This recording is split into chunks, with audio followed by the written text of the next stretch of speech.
Former MSNBC host Mehdi Hasan made an astonishing claim last week at the Together for Palestine rally in London's Wembley Stadium. 270! That's how many Palestinian journalists Israel has killed in Gaza, he told the cheering crowd of 12,000.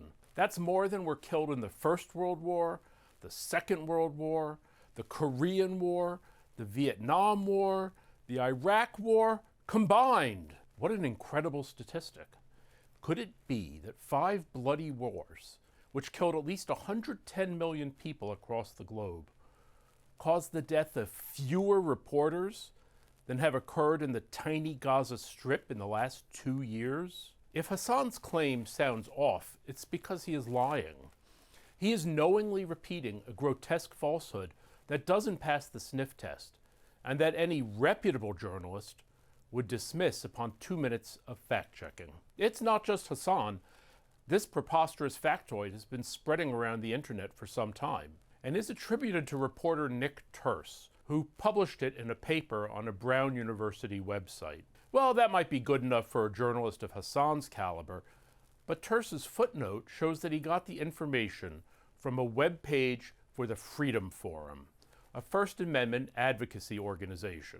Now, the Freedom Forum, which ran the defunct Newseum, features on its website a journalists' memorial database, which lists reporters who have died in the line of duty since 1837. But the Journalists' Memorial doesn't even pretend to be an authoritative compendium of all reporters killed in action. It lists some reporters, mostly American and British. The memorial counts a grand total of 2 reporters as having been killed in World War I, which is substantially less than the number of famous poets killed in that war. It lists 66 reporters who died in World War II, a conflict in which roughly 85 million people died. For World War II, it counts no Chinese, German, or Japanese reporters, and lists only 2 French and 2 Soviet reporters. It doesn't count any of the hundreds of Yiddish language reporters killed in the Holocaust, or any of the Cambodian journalists murdered by the Khmer Rouge. No responsible adult would cite this data in good faith. But Hasan isn't the only one doing so. Francesca Albanese, the UN Special Rapporteur on Palestine, says it all the time, as does Al Jazeera. Chris Hedges, widely hailed on the left as the conscience of American journalism, unblinkingly repeats this libel. Senator Peter Welch of Vermont posted it on X. The other side of the ledger, namely the number of Palestinian journalists who've been killed, is also highly suspect. An enormous number of these journalists have been identified as either closely affiliated with Hamas or outright Hamas militants. Reporters Without Borders mourned the death of journalist Abdullah al-Jamal, a freelance writer who wrote occasionally for Al Jazeera. He was killed when Israeli special forces stormed his home, where he happened to be keeping 3 hostages.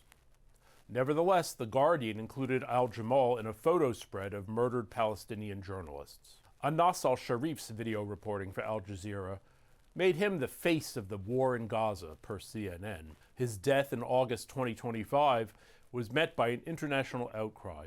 But Israel provided substantial evidence that al-Sharif was an active member of Hamas, and in fact a cell leader in a guided rocket platoon. Fact is, if you're reporting from Gaza, the chances are high that you're somehow in bed with Hamas, either as a collaborator or a soldier using a press vest as cover. And that's been true even before the war.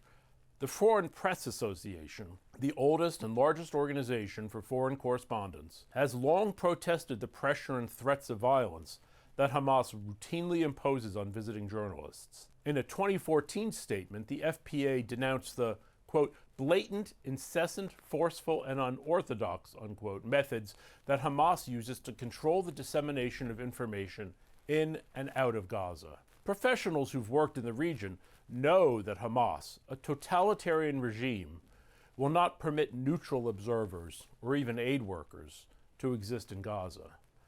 The Hamas propaganda machine has been running full steam since October 7th, with the assistance of its fifth column in the West. It has promulgated lies about the bombing of hospitals, the targeting of children, the outbreak of famine, massacres at aid sites, and a genocidal death toll 10 times larger than what Hamas itself reports. The fog of war inevitably generates uncertainty, and that is no different in Gaza.